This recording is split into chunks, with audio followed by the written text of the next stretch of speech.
All right. Hello, Dr. Patricia. I wish you a very happy International Women's Day, and it's a pleasure to have you. Before we dive into the discussion around DEI, I would like you to introduce yourself. I'm Dr. Patricia Busby Robinson. I'm a licensed professional counselor here in the state of Mississippi. I'm also a board qualified supervisor in the state of Mississippi as well. So I'm almost, they consider a gatekeeper of the LPC profession. So anybody that desires to be licensed, I'm somebody that can supervise them to become licensed. I'm also the owner and lead therapist of PBR Counseling Center that's based here in Mississippi, Greenwood, Mississippi, as a matter of fact. So I service the Mississippi Delta area. I also specialize in sex therapy, which I'm only the only female woman in the state of Mississippi that practice sex therapy, sexology. So I'm also a sex therapist, specialization in sex therapy. All things sex, the good, the bad, and the ugly part of it. I right now I'm in full private practice. My latest endeavor of what I'm working on is I've just become a patent inventor, creating a looking to create a telemedicine platform that services. I'm hoping to revolutionize the entire field of medicine when it comes to telemedicine.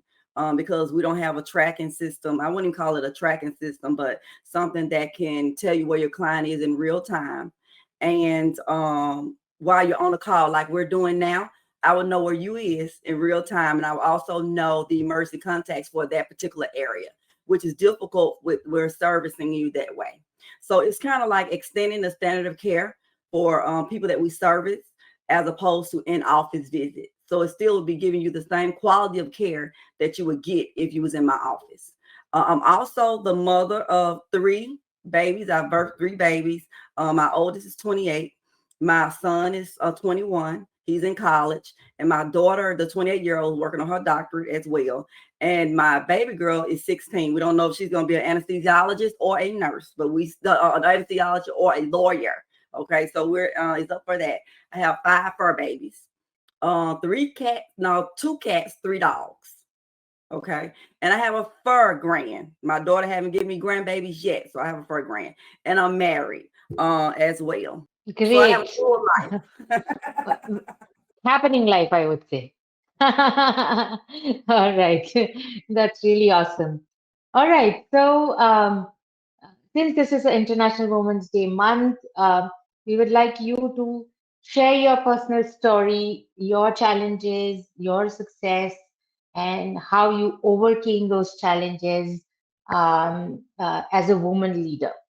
Being in this field, first and foremost, I'm a teen mom. I was a teen mom. I had my oldest at 17. I was turning 18 that August, but I had her in June 30th, as a matter of fact. And I was blessed to continue to go to school. So I went to school because I had a lot of help with my mom, helped me a lot, and her dad was very active. But I went on and went to school, and I got my associate in business administration. So I went back to get my I went transition from community college to university to go ahead and get my bachelor's in business as well. Now here's the caveat. When I was in school, high school, all through school, before high school, I always wanted to be a psychiatrist. But being the first person in my family to actually go to college, nobody told me that a psychiatrist is a medical doctor. So while I was in high school, they was telling me they had 2 choices. You can do an allied health program while you're in high school, or you can do a business program. So I chose to do the allied health program because it was centered around nursing. So in my young mind, I'm thinking that's like similar to being what I want to be. However, when I started the class, the teacher, the instructor at the time was a nurse. So we entered the doors, it was strictly nurse stuff. So when I left out the class, I literally would have a headache. Okay. So I was like, oh no, this is not for me. So I just wiped off medical doctor all the way and went straight into business. Now, if I would have had someone in my family to pull me back and say, Trisha, this is not what a medical doctor is. You're studying to be a nurse there. So what you desire to be when you grow up is not going to be that, right? So because I didn't have that, I went straight to I went running to the other side. But to tell you how life can come full circle, I still end up getting into the helping profession of a licensed professional counselor. And I don't think God could have carved it out better. But during those times, I had a lot of adversity during that time. Because when I transitioned to university, I end up being run over by a car, intentionally run over by a car. So I had a broken pelvis and my sacrum was broken in 4 places. Okay. So that forced me to withdraw from school unofficially, but I couldn't go because I was like bedbound basically. They thought I had to learn how to walk all over again. But thanks be to God, I did not have to do that. But I was unable to go to school. So that happened like in April of that year. And I can tell you, I started back working a job in that September of that same year. So I know there was nobody but God, because they thought I was going to have to go through extreme therapy. And even if somebody see me now, they would not know that happened to me. Okay. Because I have no physical evidence of it happening. Okay. So once I did decide, I took a break from that because now I have to pay to return to school. Okay. So I was blessed to get somebody to pay for me to go to school. By this time when I returned, I'm a mother of 3 children. Okay. So I'm a mom of 3 children. So I returned back to school. I switched my major from business now into psychology. So I ended up getting my undergrad in psychology. And from psychology, I went straight into counseling. So I did not even break during that time. So once I got my bachelor's, I went straight into my master's and got my counseling degree. And once I got my counseling degree, I said, okay, I'm going to give myself 2 years before I go back and get my doctorate. Okay. So I've always had in my mind, I'm going to get my doctorate. Okay. So when I did that, I waited 2 years from that time to get my doctorate. And this time I was going to do sex therapy, human sexuality. So I ended up getting accepted into Widener University in Philadelphia, Pennsylvania, Chester, Pennsylvania. And I ended up was traveling from Mississippi to Chester.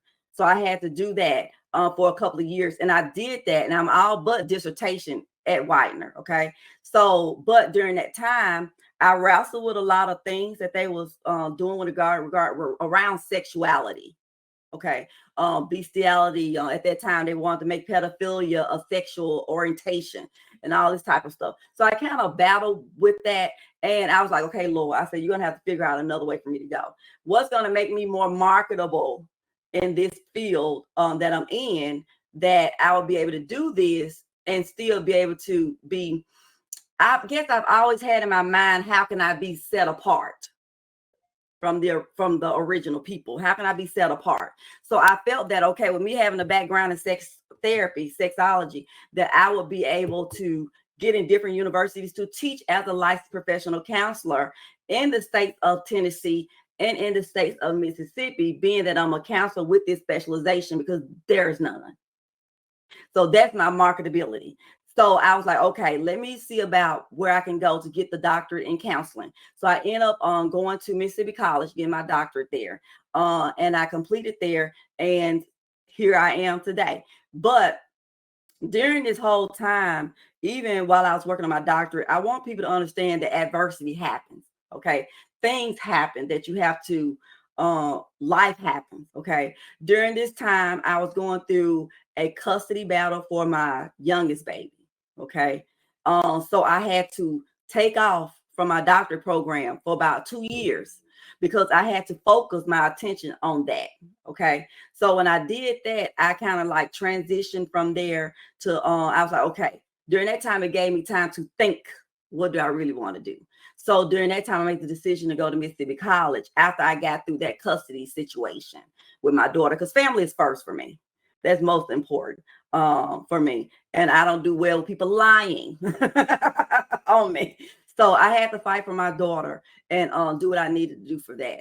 So besides other things, I had two children in college, well, in school at that time, and my oldest was going into college during that time. So everybody in my house literally was going to school, including myself. So I had to deal with that. And while I was going through counseling, getting a profession of counseling done, I would tell people all the time in this profession, either it's in you or it's not.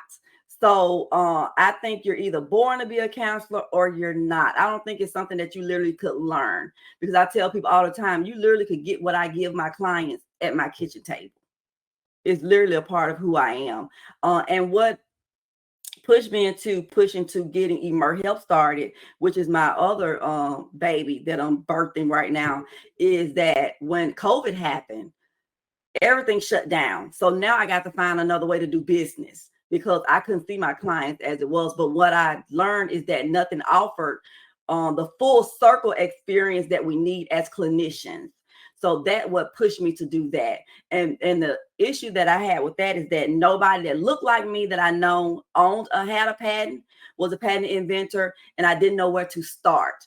I didn't know anybody that have that. So I had to start basically researching myself and learning how to do that. So for me, all those things, me being run over by a car, going through custody battle for my daughter, are things that happen. But I had to learn to push through, trust God, even when I didn't feel God or think he was present, trust that he is, and just do what I have to do as an individual.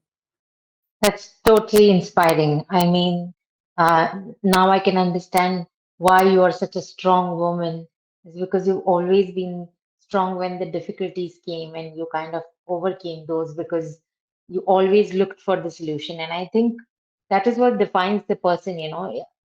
We always see failure, success, all this is part of life. But after you fall, what you do after that is extremely, extremely important. And I think your life journey certainly tells that. So thank you for sharing that very candidly.